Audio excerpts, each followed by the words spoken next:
I am Cassandra Miller, 27 years old, and for most of my life, my family thought I was just lazy. The mysterious pain that plagued me since my teenage years was dismissed as excuses, attention-seeking, or simply a lack of motivation. I never imagined that one day, my diagnosis would save my sister Brianna, the same sister who stood silently by while our mother told me to just get over it. Sometimes life has a way of bringing things full circle in the most unexpected ways. If you are watching this from somewhere where chronic illness is misunderstood, drop your location in the comments, hit subscribe, and join me as I share how my greatest pain became my family's only hope. As a child, I was always full of energy. I climbed trees, played soccer, and ran around our neighborhood in Oakville with boundless enthusiasm. My mother would often comment on how she had to practically drag me inside when the streetlights came on. I was the kid who never wanted the day to end, always begging for 5 more minutes outside. My father would ruffle my hair and call me his little firecracker. Those memories feel like they belong to someone else now. Everything changed when I turned 15. The fatigue hit first, not the normal teenage tiredness that comes from growth spurts and staying up too late. This was different. It felt like someone had replaced my blood with lead. I would wake up after 10 hours of sleep feeling like I hadn't slept at all. Then came the joint pain. My knees and elbows ached constantly, especially in the mornings. Some days I could barely make it down the stairs for breakfast. The brain fog was the most frustrating symptom. Words would escape me mid-sentence. I would forget what I was doing halfway through a task. School became an exercise in frustration. My parents took me to our family doctor after I fell asleep during final exams.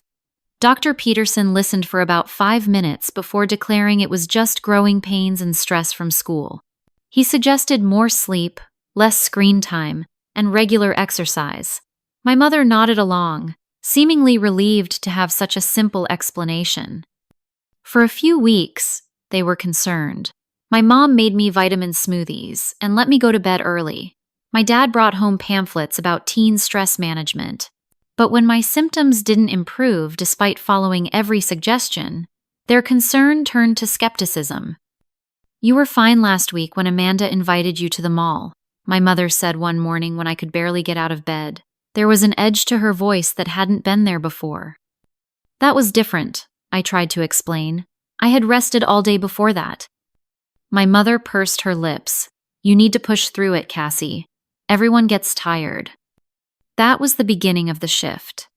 My mother, Linda Miller, had always been a woman who valued productivity and resilience.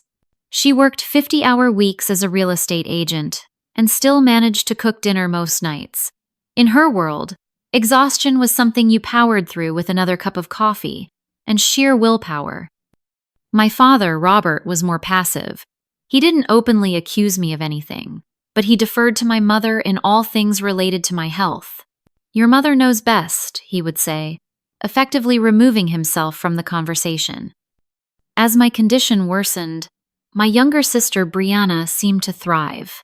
Just 2 years younger than me, she was everything I had been before my symptoms started. She got straight, as was captain of the volleyball team, and never complained about being tired or in pain. My parents, especially my mother, began to hold her up as an example. "Look at your sister," became a common refrain in our house. "She manages to get everything done, and she has just as much on her plate as you do." The family dynamic shifted dramatically. Family dinners became a celebration of Brianna's accomplishments and a subtle indictment of my failures. My father would ask Brianna about her day while barely making eye contact with me. My mother would serve me smaller portions, as if I hadn't earned the right to the same meal as everyone else because I hadn't been productive. The summer I turned 16, we took our annual family vacation to Lake Tahoe. I had been looking forward to it for months, hoping the change of scenery might help me feel better. The first day, my family wanted to hike to Eagle Falls. I knew it would be too much for me, but I tried anyway. Halfway up the trail, my knees were screaming in pain, and I was so dizzy I had to sit down. "We are almost there," my mother said, irritation clear in her voice. "Everyone else can make it." I can't, I said, fighting back tears. I need to go back. My father looked at his watch. I will take her back to the cabin, he said to my mother. You and Brianna go ahead. I could see the disappointment in his eyes as he silently walked me back down the trail. When my mother and Brianna returned hours later, glowing with excitement about the waterfall and the pictures they had taken, my mother didn't even try to hide her frustration. You know what your problem is, Cassie? She said as she unpacked her backpack. You are just lazy and looking for attention. You have been doing this since you were 15, and I am tired of planning our lives around your excuses. The words hit me like a physical blow. Brianna looked uncomfortable but said nothing in my defense. My father busied himself with the cabin's fireplace, pretending not to hear. That night, alone in my room, I cried until I had no tears left. I knew something was wrong with my body.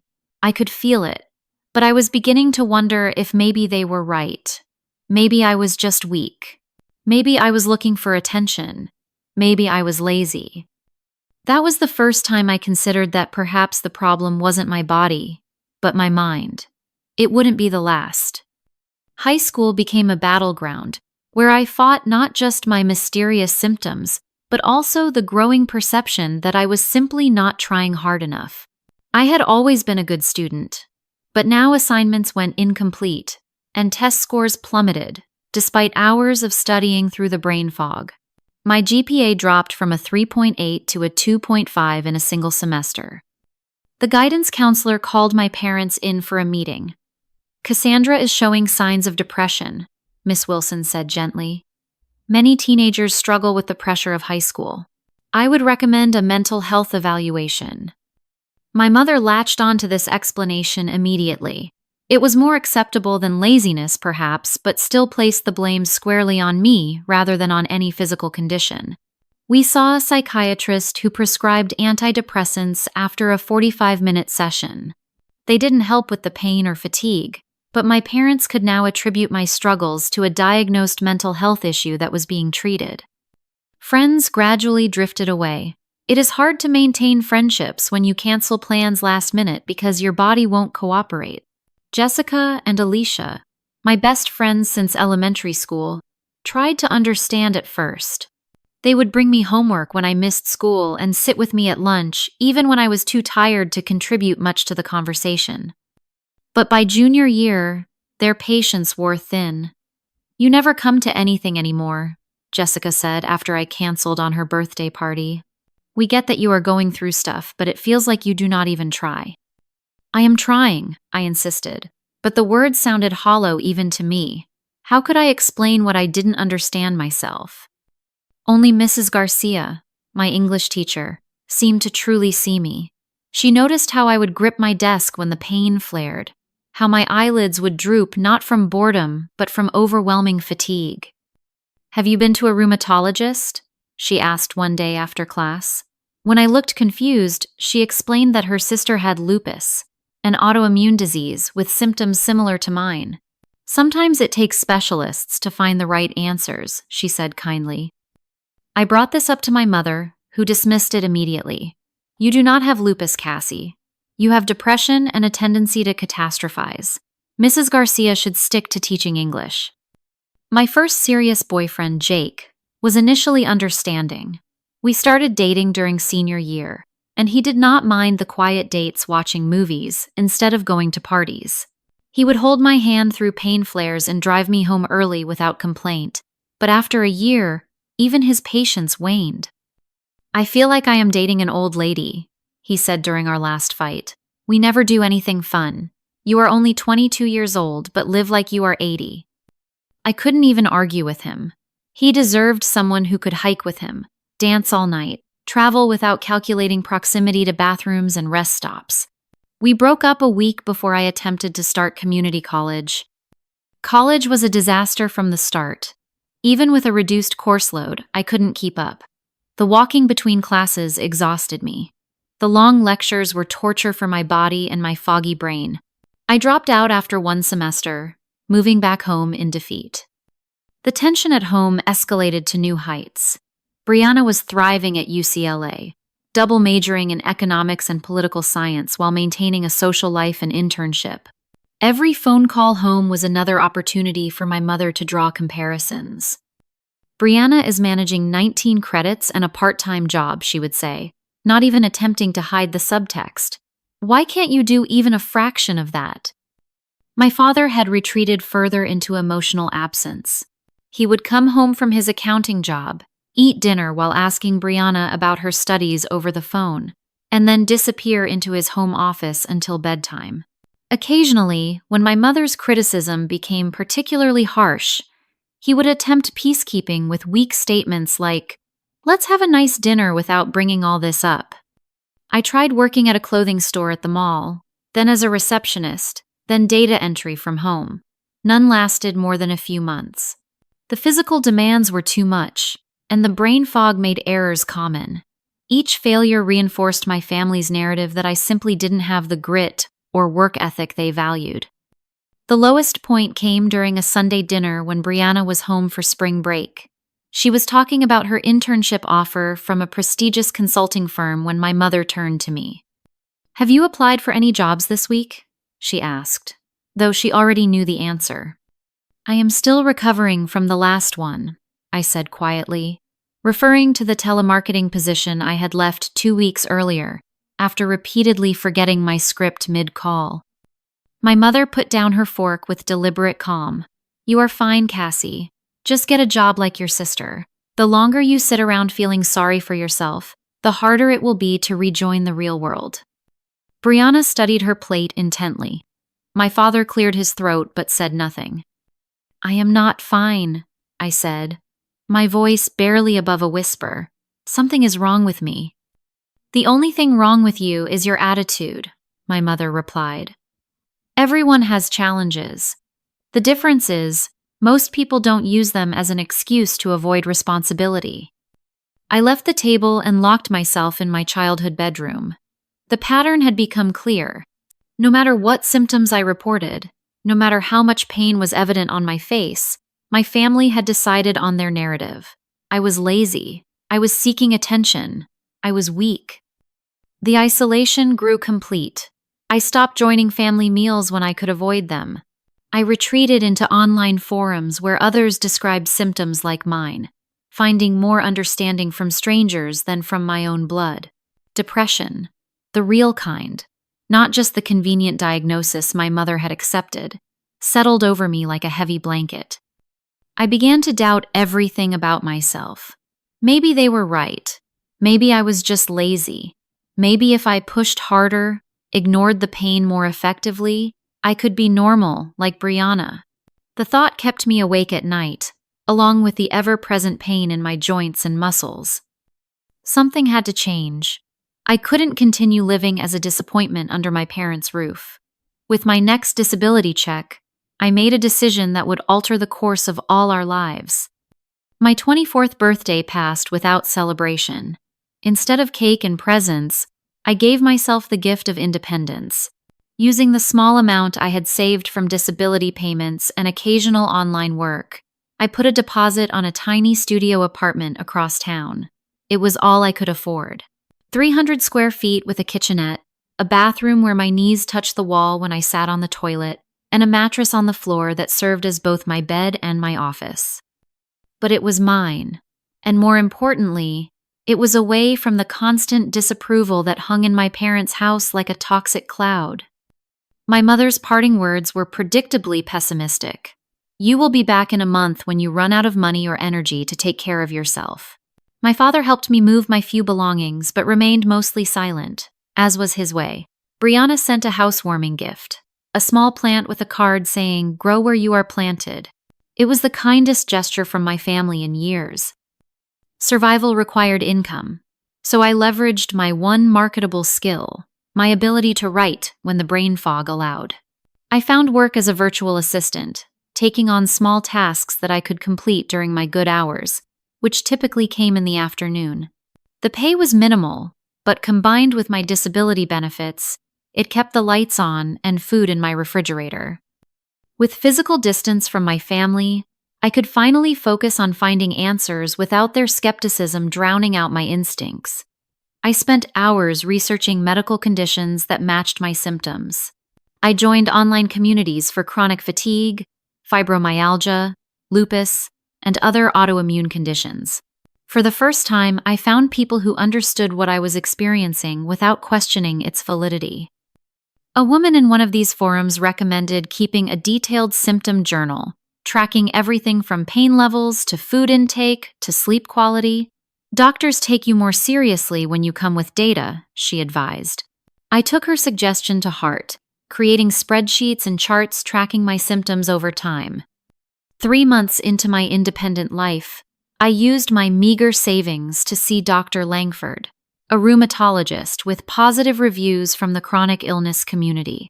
Her office was an hour away, and the consultation fee was nearly a month's rent, but I was desperate for answers.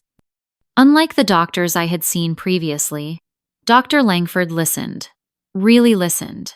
She asked detailed questions about the progression of my symptoms, my family medical history, and the impact on my daily life. She looked through my symptom journal without a hint of skepticism. "You have been dealing with this for over a decade without proper investigation," she said, her tone a mixture of compassion and professional indignation. "That ends today." What followed was a battery of tests. Blood work that looked at markers I had never heard of, imaging studies, nerve conduction tests, and genetic screenings. Each appointment and test strained my budget to breaking point, but I was determined to find answers, even if it meant eating ramen for dinner every night. 6 weeks and thousands of dollars later, I sat in Dr. Langford's office as she reviewed my results. "Cassandra," she said, using my full name with a gravity that made my heart race, "you have Ehlers-Danlos syndrome, with comorbid postural orthostatic tachycardia syndrome and mast cell activation disorder." I burst into tears, not from fear or sadness, but from vindication. There were names for what I had been experiencing, medical terms that validated the decade of pain and exhaustion. I wasn't crazy. I wasn't lazy. I was sick. Dr. Langford explained that Ehlers-Danlos syndrome, or EDS, was a genetic connective tissue disorder that affected how my body produced collagen. This explained the joint pain and hypermobility I had experienced. The POTS explained my dizziness and fatigue, as my body struggled to maintain proper blood flow when I stood. The mast cell issues explained the seemingly random allergic reactions and inflammation. "Is there a cure?" I asked, already suspecting the answer. "Not a cure, no, doctor," Langford said gently, "but there are treatments that can help manage your symptoms and improve your quality of life. And now that we know what we are dealing with, we can be much more targeted in our approach." She outlined a treatment plan that included physical therapy, medications to control the POTS and mast cell symptoms, dietary changes, and lifestyle modifications. For the first time in years, I felt a flicker of hope, not for a miracle recovery, but for a life where I could function within my limitations without constantly questioning my own experience. Armed with my diagnosis and Dr. Langford's detailed explanation, I decided to share the news with my family. Perhaps now, with medical validation, they would finally understand. I invited them to my small apartment for dinner, spending the entire day cooking despite the pain in my hands and the fatigue threatening to overwhelm me. My parents arrived with Brianna, who was home from graduate school for the weekend. They looked uncomfortable in my small space, my mother glancing with barely concealed disapproval at the mattress on the floor and the second-hand furniture. After a strained meal of spaghetti, the only dish I could afford to make for 4 people, I took a deep breath and shared my diagnosis. I explained each condition in the terms Dr. Langford had used, showing them the medical reports and informational brochures. The response was underwhelming, at best. My mother's lips thinned into a familiar line of skepticism. "Everyone has something these days," she said dismissively. "There are so many of these trendy diagnoses now. In my day, people just dealt with their problems without needing special names for them." My father nodded along, adding unhelpfully, "Well, at least you know what it is now." Brianna at least seemed genuinely interested, asking questions about treatment and prognosis. But even she fell silent when our mother started on her familiar refrain about positive thinking and pushing through challenges. "Do you know how many clients I have worked with who have disabilities?" my mother asked rhetorically. "They still manage to show up and be productive members of society." I felt something snap inside me. Years of dismissal and gaslighting crystallized into a moment of clarity and rage. "This is not about productivity," I said, my voice shaking. "This is about you refusing to believe that I am genuinely ill because it contradicts your narrative about me. I have spent over 10 years being told I am lazy and attention-seeking, when I was actually suffering from a genetic condition that you probably passed down to me." My mother's face flushed with anger. "How dare you blame your problems on genetics? Your sister came from the same genes, and she is perfectly healthy and successful." The irony of her statement would become apparent all too soon, but in that moment it was just another knife to my heart. I asked them to leave, unable to continue the conversation, without breaking down completely. As they filed out of my apartment, I realized that even with a medical diagnosis, some people will choose their comfortable assumptions over uncomfortable truths. The validation I sought would never come from my family. I would need to find it within myself and my newfound medical community. That night, I cried for the support I never had and never would have from the people who were supposed to love me unconditionally. But when the tears dried, a new resolve took their place. I would move forward with my treatment plan. I would build a life within my capabilities, and I would do it without the constant weight of seeking my family's approval or understanding. What I couldn't know then was that life had a cruel twist of fate waiting just around the corner, one that would force my family to confront the reality of my condition in the most unexpected way. For 6 months, I maintained minimal contact with my family. The occasional text message with Brianna, obligatory holiday phone calls with my parents, but nothing substantial. I focused instead on my treatment regimen and building a support network that actually supported me. Physical therapy sessions taught me how to move without further damaging my hypermobile joints. Medication helped regulate my heart rate and blood pressure when standing. Dietary changes reduced my mast cell reactions. I was far from cured, but for the first time since my teenage years, I had tools to manage my symptoms rather than merely endure them. I even made friends through a local support group for people with invisible illnesses. For the first time, I could talk about pain flares or brain fog without seeing that familiar look of disbelief or impatience. These friends understood canceling plans last minute because your body betrayed you. They got it. Then came the call that changed everything. It was a Tuesday afternoon in October. I was working on a virtual assistant task when my phone displayed my father's number. Dad rarely called me directly, so immediately I knew something was wrong. "Cassie," his voice cracked in a way I had never heard before. "It is Brianna. She collapsed at work. We are at Memorial Hospital. The doctors are running tests." Despite everything, despite the years of dismissal and hurt, my heart dropped to my stomach. "I will be right there," I said, without hesitation. I called a rideshare despite the expense, my hands shaking so badly I could barely use my phone. The 20-minute ride to the hospital felt like hours. My mind raced through possibilities, each more frightening than the last. When I arrived at the hospital, I found my parents in the emergency waiting room. My mother looked like she had aged 10 years overnight, her usually perfect makeup streaked with tears. My father paced the small area, his normally stoic face drawn with worry.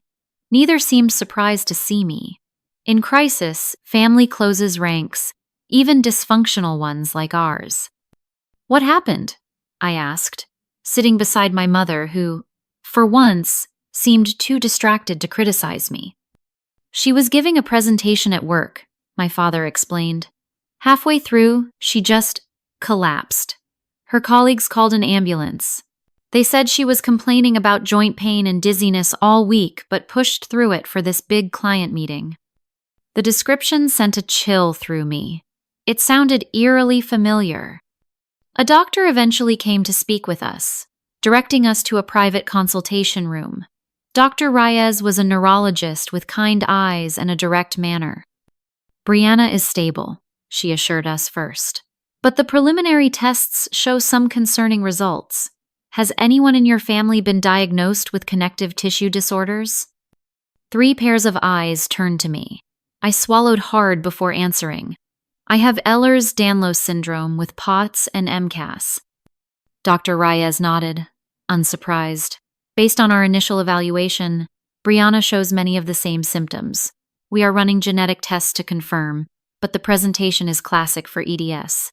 Unfortunately, her case appears to be more severe, with some vascular involvement that is causing additional complications." My mother's face went pale. "That is not possible. Brianna has always been healthy. She was just tired from working too hard." Dr. Reyes's expression was compassionate but firm. "Mrs. Miller, EDS is a genetic condition. It can manifest differently even within families, and symptoms often worsen with age and stress.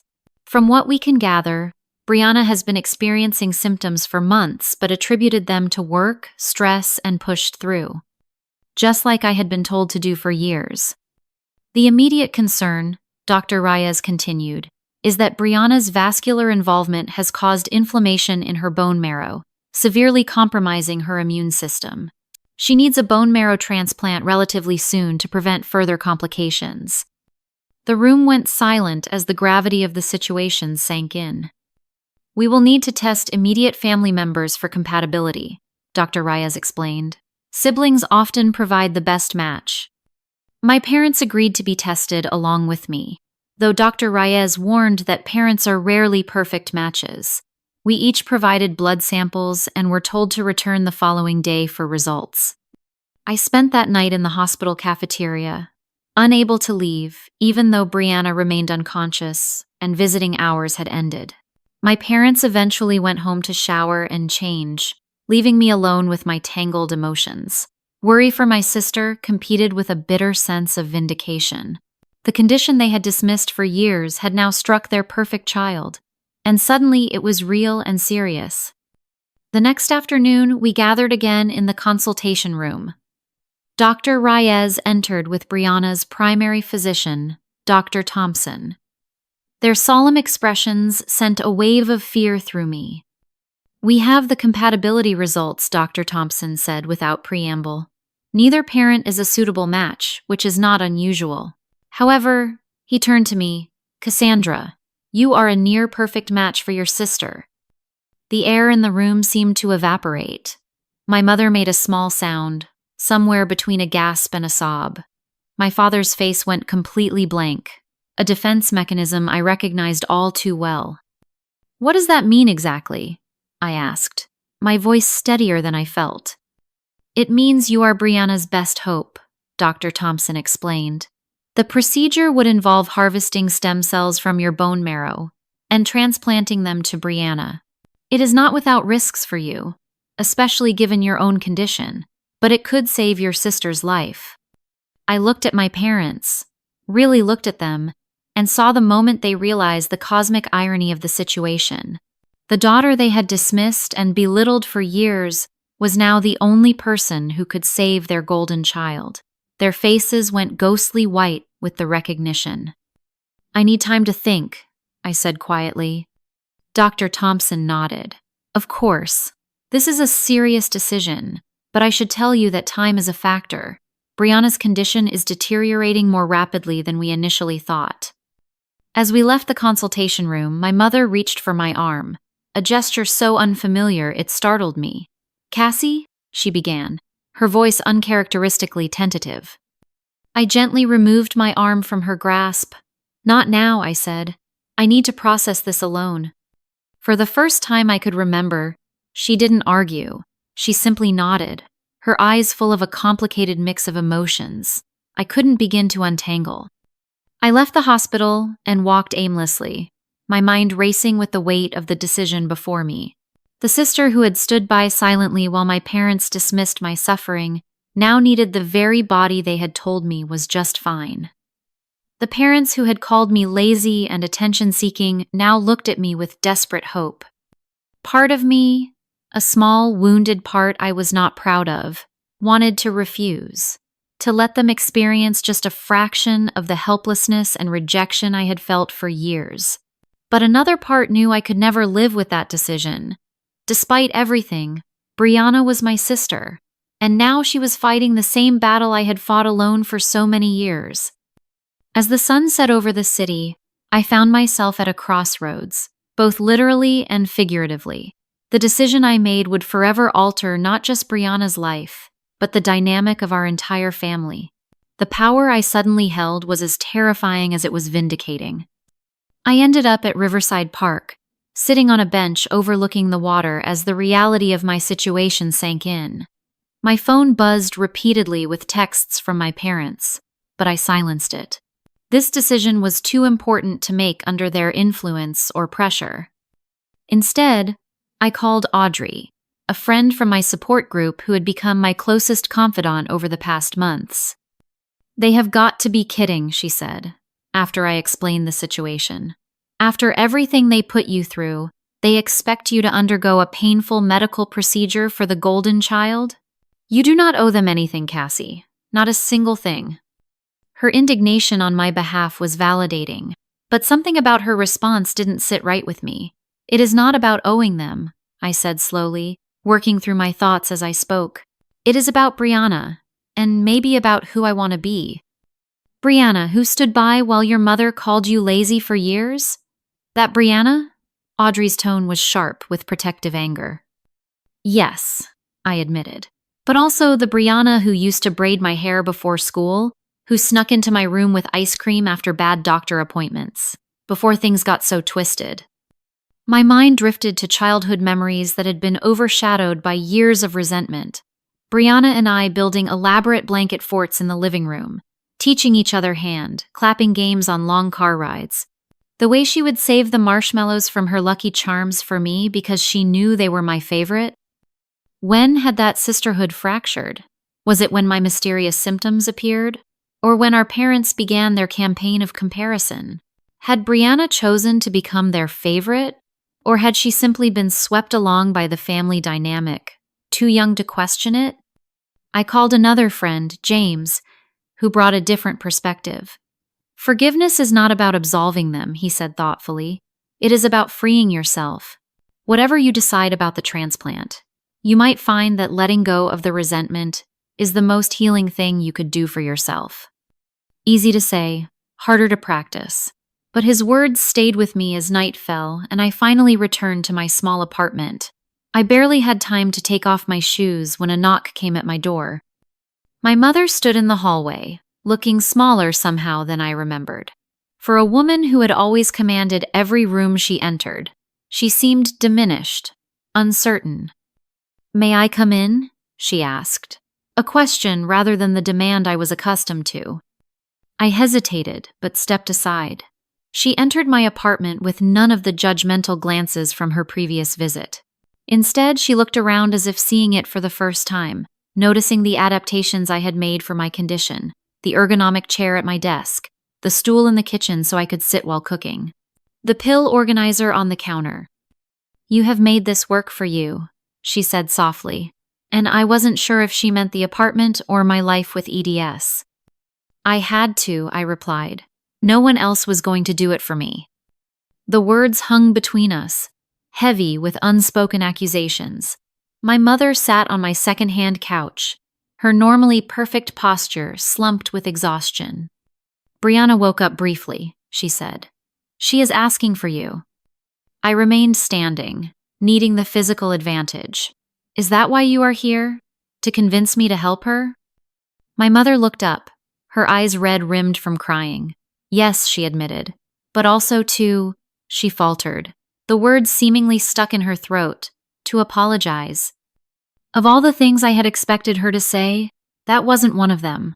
I stared at her, searching for the manipulation or condition that surely accompanied such an unprecedented statement. "I was wrong," she continued when I didn't respond. "About your condition, about you. I see that now." "Because Brianna has it?" I couldn't keep the bitterness from my voice. It took your favorite daughter getting the same diagnosis for you to believe it is real? Yes, she said simply, the admission shocking in its honesty. And that is unforgivable, I know. But seeing her collapse, hearing the doctors describe what she has been silently enduring, it was like listening to everything you tried to tell us for years, everything I dismissed. I felt years of pent-up anger and hurt rising to the surface. Do you have any idea what it was like? To be in pain every day and be told it was all in my head? To watch you praise Brianna for pushing through while telling me I was just lazy? Do you know what that does to a person? My voice rose with each question, years of suppressed rage finally finding its target. You made me doubt my own reality.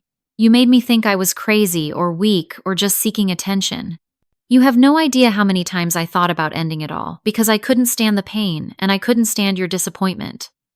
My mother flinched as if I had struck her. Cassie, I never meant. You never meant what? To destroy my self-worth? To make me feel like a burden? What exactly didn't you mean to do, Mom? The dam had broken. Years of carefully contained emotions flooded out in a torrent I couldn't control. I told her everything. How her words had cut deeper than any physical pain. How my father's silence had been its own form of rejection. How watching Brianna become the daughter they wanted had broken something fundamental in our sisterhood. I expected her to defend herself, to counter with the rational explanations and dismissals that had been her standard response to my pain. Instead, she crumpled before my eyes, her body shaking with sobs. You are right, she managed between gasps. All of it. I failed you. I was so afraid that something was seriously wrong that I convinced myself it was nothing. I told myself I was helping you by pushing you to be stronger, but I was just protecting myself from facing the truth.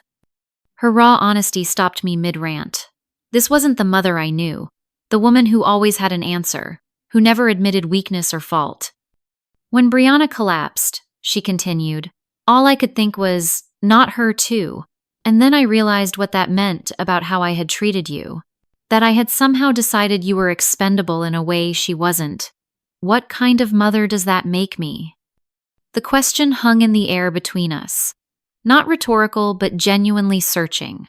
For the first time, my mother was looking to me for answers rather than the other way around. A human one, I said finally. A flawed one. We sat in silence for several minutes, the weight of unspoken years between us. Not resolved, not forgiven, but acknowledged at last. I do not expect you to help Brianna because of me, my mother said eventually. I have no right to ask anything of you, but she is still your sister, and she is scared. I thought about Brianna, lying in a hospital bed, facing the same uncertain future I had confronted alone. Despite everything, I couldn't wish that isolation on her. I will talk to her, I said. But I need you to understand something. If I do this, it is not for you or Dad. It is for Brianna, and it doesn't erase the past. My mother nodded, a new respect in her eyes that I had never seen before. I understand, and Cassie, no matter what you decide, we need to do better by you. I need to do better. It wasn't enough. Not nearly enough to heal the wounds of a decade. But it was a beginning, fragile and uncertain as a new seedling. The next morning, I went to the hospital alone. Brianna was awake, pale and diminished against the white hospital sheets. Her eyes widened when she saw me, a complex mix of emotions playing across her face. Cassie, she whispered, her voice weak. You came. I sat beside her bed, taking in the IV lines, the monitors, the visible evidence of the invisible illness we shared. Of course I came. You are my sister. Tears filled her eyes. I am so sorry, she said. For everything. For not standing up for you when Mom and Dad dismissed your symptoms. For accepting their narrative that you were just not trying hard enough. I knew something was wrong, but it was easier to believe them than to face what that might mean. I had imagined this conversation so many times, Brianna finally acknowledging the hurt I had carried alone. But seeing her so vulnerable, fighting the same battle I had fought for years, I found the vindication tasted bitter rather than sweet. Did you know you were having symptoms too? I asked. Before you collapsed? She nodded slightly. For about a year. Joint pain, exhaustion, heart palpitations. But I remembered how Mom and Dad reacted to you, so I hid it, pushed through like they always praised me for doing. The irony would have been funny if it wasn't so tragic. And look where that got you, I said softly. The doctors told me you are a match, she said after a moment, that you could help me. But Cassie, I would understand if you didn't want to, after everything. I looked at my sister, really looked at her. Not the perfect daughter who had been held up as my antithesis for years, but the scared young woman facing a diagnosis that had derailed my own life. Despite everything, I knew what my answer would be. Not from obligation, not from family pressure, but from a place of compassion that surprised even me. I will do it, I said simply. Not because I have forgotten, but because no one deserves to face this alone. And because maybe this is how we start to rebuild what we lost. Brianna's tears flowed freely now. I don't deserve your help. This isn't about deserving, I replied. It is about choosing the kind of person I want to be, even when it is hard. Especially when it is hard. As I left Brianna's room, I felt lighter somehow.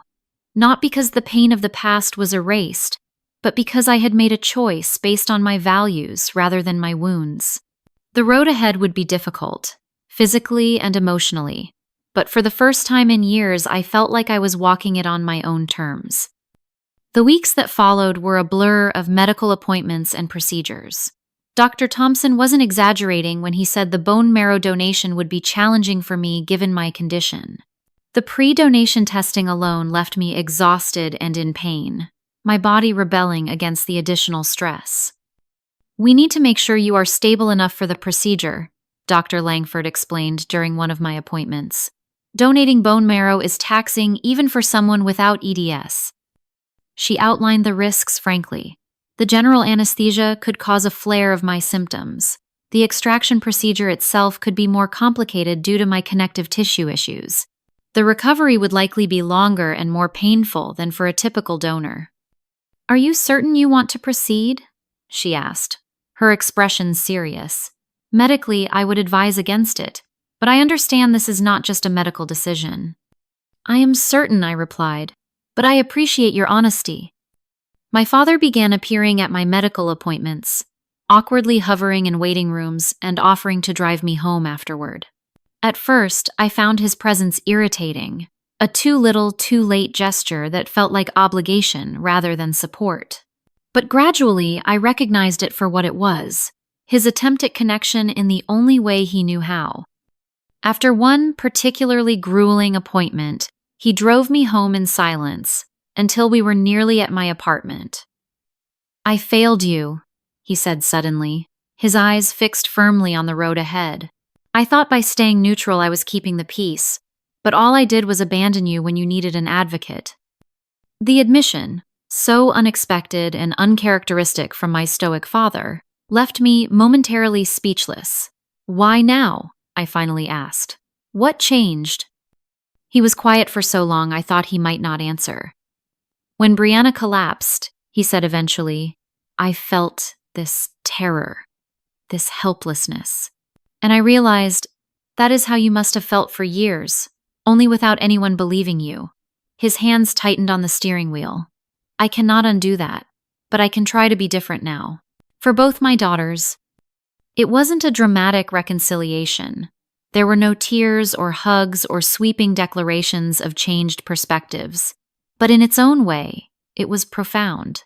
My father, a man of few words, had offered what he could. It was up to me whether to accept it. Brianna's condition stabilized enough for her to be fully conscious while awaiting the transplant. I visited her daily, our conversations gradually evolving from awkward small talk to more meaningful exchanges. One afternoon, alone in her hospital room, we finally addressed the elephant that had stood between us for years. I was jealous of you, she admitted, surprising me. Growing up, you were always the smart one, the creative one. Everyone said you would do amazing things. Jealous of me? I couldn't hide my disbelief. You were the golden child, the one who could do no wrong. Brianna shook her head slightly. Only after you got sick. Before that, I was just your little sister, always in your shadow. When Mom and Dad started praising me for doing things you couldn't anymore, it felt good at first, like finally being seen. But then it became this pressure to be perfect, to never show weakness. I had never considered this perspective, that Brianna might have been as trapped in our parents' narrative as I was, just from the opposite side. So you hid your symptoms when they started, I said, understanding dawning. I was terrified of disappointing them, she confirmed. Of becoming, she hesitated. Like me, I finished for her. I am sorry, Cassie. I was a coward. I let them treat you terribly because I was afraid the same would happen to me if I showed any cracks. The irony wasn't lost on either of us. Her fear had manifested exactly what she had tried to avoid, and now we were both caught in the same genetic web. We cannot change what happened, I said finally. But maybe we can do better going forward. Be sisters again, not competitors. She reached for my hand, a tentative gesture of connection. I would like that. The day of the donation procedure arrived with surprising swiftness. I was admitted to the hospital the night before, my mother insisting on staying with me despite my protests that I would be fine alone. Please, she said, let me do this one thing right. I relented, more from exhaustion than forgiveness. Throughout the night, as nurses came and went checking vitals and administering pre-procedure medications, I noticed my mother watching me with an expression I couldn't quite place. Not pity, not guilt, but something closer to revelation. What? I finally asked after catching her staring for the third time. I am seeing you, she said simply. Really seeing you, maybe for the first time. How strong you are. How you have managed this condition for years without the support you deserved. Before I could respond, the anesthesiologist arrived to explain the procedure once more and have me sign the final consent forms.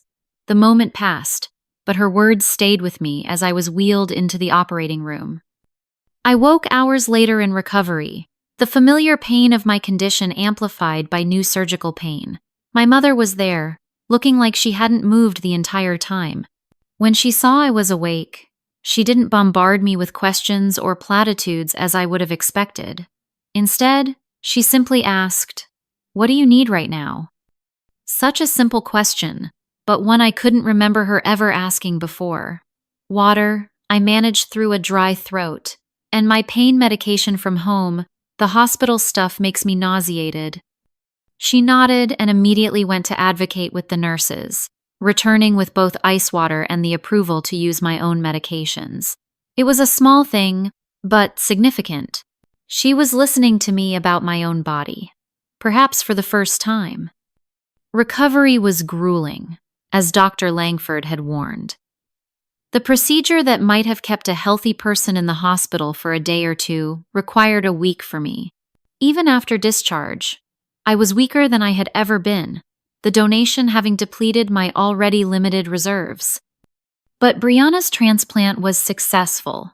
Her body accepted my bone marrow without rejection, and gradually her blood counts began to improve. We recovered on different floors of the same hospital, texting when we were too tired for visits, our shared experience of illness creating a bridge across years of estrangement.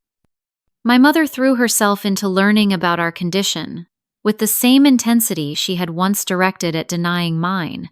She joined online support groups, ordered medical textbooks, and peppered our doctors with questions at every appointment. At times, her zealous conversion to EDS mom was almost as exhausting as her previous denial, but I recognized it as her way of making amends. My father was more subtle in his transformation. He quietly modified their home to be more accessible for when Brianna was discharged. He researched disability benefits and fought insurance companies on our behalf. He never explicitly apologized again after that day in the car, but his actions spoke of a man determined not to repeat past mistakes. Extended family members who had followed my parents' lead in dismissing my condition now approached with awkward apologies. Aunt Sarah, who once told me to just push through it when I couldn't attend her wedding, now called regularly to check on both me and Brianna. Uncle David, who had joked about my princess and the pea syndrome, sent thoughtful care packages with heating pads and compression gloves. Their sudden concern felt both validating and infuriating. It had taken Brianna's diagnosis to legitimize mine in their eyes, as if one sister's pain was more real than the other's. 3 months after the transplant, we gathered for our first family dinner since the procedures. My mother insisted on hosting at their house rather than a restaurant, so you girls can rest if you need to. The phrasing, acknowledging both our needs without distinction or comparison, did not go unnoticed. The table was set differently than I remembered from previous family dinners. Chairs with proper back support replaced the decorative but uncomfortable dining chairs. The meal was simple, avoiding the trigger foods that both Brianna and I now knew could cause mast cell reactions. Wine glasses sat at every place except ours, tacit recognition that alcohol was no longer compatible with our medication regimens. As we ate, the conversation flowed more naturally than it had in years. My parents asked questions about my virtual assistant work, showing genuine interest rather than thinly veiled disappointment. Brianna talked about her plans to return to her job part-time, with accommodations for her condition. "I never understood how you managed to keep working through all this," she said to me, admiration clear in her voice. "Even just part-time seems daunting to me right now." "You adapt," I said. "You find new ways to define success." My mother, who once would have bristled at such a redefinition of achievement, simply nodded. "You have been teaching us that for years," she said quietly. "We just weren't ready to learn." It wasn't a perfect dinner. Old patterns occasionally emerged, quickly corrected but still present like muscle memory. My father still defaulted to silence when conversations became emotional. My mother still had to visibly stop herself from making comparisons between us. Brianna and I were still learning how to be sisters rather than rivals. But it was a beginning. A family slowly learning a new way to function, one that accommodated rather than denied the reality of chronic illness. As I left that night, my father hugged me with uncharacteristic emotion. "Thank you," he whispered, "for giving us another chance." I didn't say that I had done it for Brianna, not for them. Some truths still needed time. But I returned the hug, allowing myself to feel the tentative hope of a family finding its way back to each other through the most unexpected of paths. 1 year after the bone marrow transplant, both Brianna and I had settled into what doctors called our new normal. The transplant had successfully treated the vascular complications of her EDS, though the underlying connective tissue disorder remained for both of us. We each had good days and bad days, flares and remissions. The difference now was that neither of us faced them alone. I had expanded my virtual assistant business into a small agency, specifically employing people with chronic illnesses who needed flexible work arrangements. The insight I had gained through years of navigating work with EDS became valuable expertise that I could share with others in similar situations. During a particularly clear-headed period, I created an online resource guide for newly diagnosed EDS patients, compiling the information I had spent years gathering the hard way. Dr. Langford began referring her patients to it, calling it the orientation I wish I could give everyone. What started as a simple document grew into a support group that met monthly in the community room of my apartment building. People of all ages, with invisible illnesses, gathered to share strategies, frustrations, and the unique dark humor that develops when your body becomes unpredictable.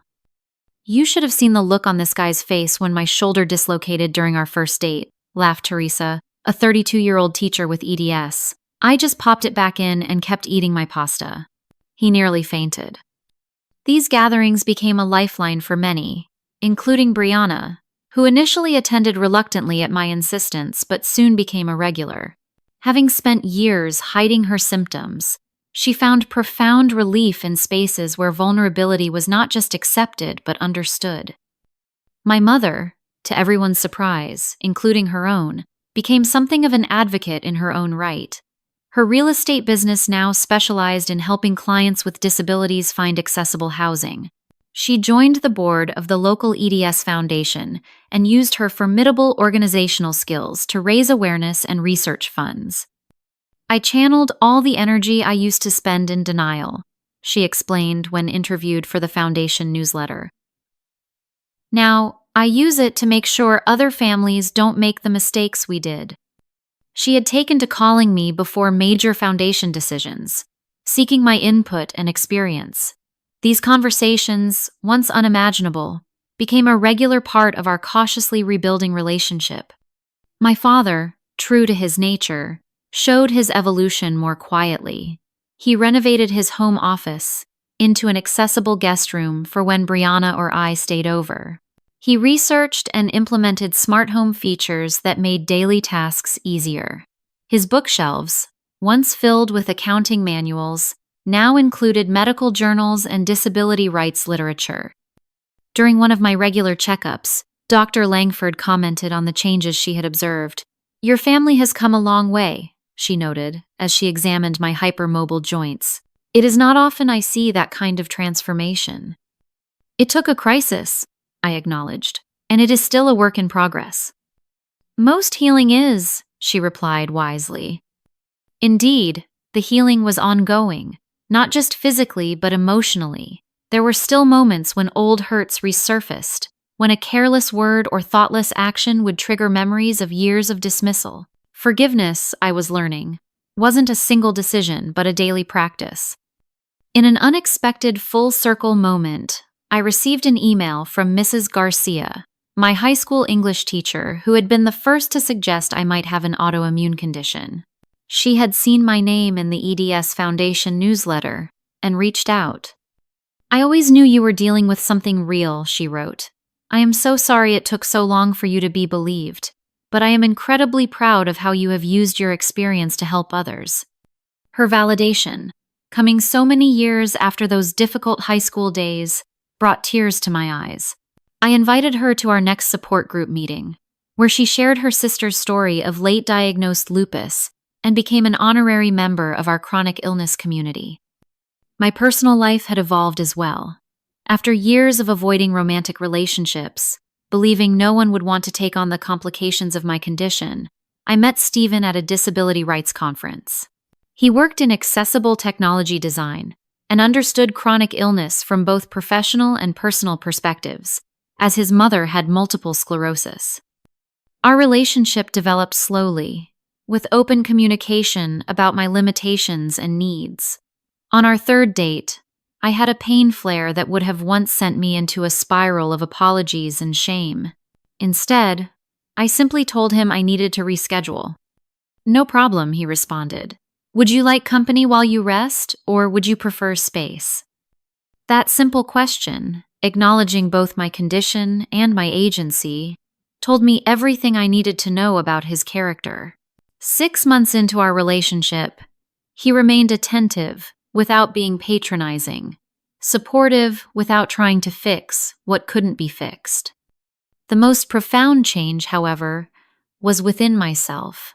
The anger and bitterness that had once defined my relationship with my body and my family had gradually transformed into something more complex but ultimately more peaceful. I still had days when I raged against the limitations of my condition, but they no longer consumed me. At a family gathering celebrating both Brianna's and my birthdays, my mother raised her glass in a toast. "To my daughters," she said, her voice thick with emotion, "who taught me that strength isn't about pushing through pain, but about facing it honestly. Who showed me that family means accepting each other as we are, not as we wish each other to be." Brianna and I exchanged glances, a wordless acknowledgement of how far we had all come. The sister who had once been held up as my antithesis was now my closest ally in navigating our shared condition. The parents who had dismissed my suffering for years now structured family events around our energy limitations. It wasn't perfect. Nothing involving family ever is, but it was real, this new understanding we had forged through crisis and reconciliation. Later that evening, as guests were leaving, my father pulled me aside. "I have been thinking," he said, characteristic uncertainty in his voice, "about starting a college fund for EDS research. In your name." The gesture, so practical yet so meaningful coming from him, touched me deeply. "I think that would be wonderful, Dad." As I drove home that night, I reflected on the strange journey that had brought us here. How my family had called me lazy until my sister needed the cure only I could give. How a medical crisis had forced a reckoning that might never have happened otherwise. How forgiveness had become not just a gift I gave others, but a freedom I gave myself. The road ahead would still have its challenges. EDS had no cure, only management. Family dynamics, though improved, would always have their complications. But for perhaps the first time since my symptoms began at 15, I felt a sense of peace with both my body and my place in my family. Not because everything was fixed, but because the truth was finally acknowledged. Have you ever had to forgive someone who took years to believe your pain, or found yourself in a position to help someone who had hurt you? I would love to hear your experiences in the comments below. And if this story resonated with you, please like, subscribe, and share it with someone who might need to feel less alone in their invisible battle. Remember that sometimes our greatest wounds become our most powerful gifts to others. Thank you for listening to my story, and may you find healing in whatever challenges you face.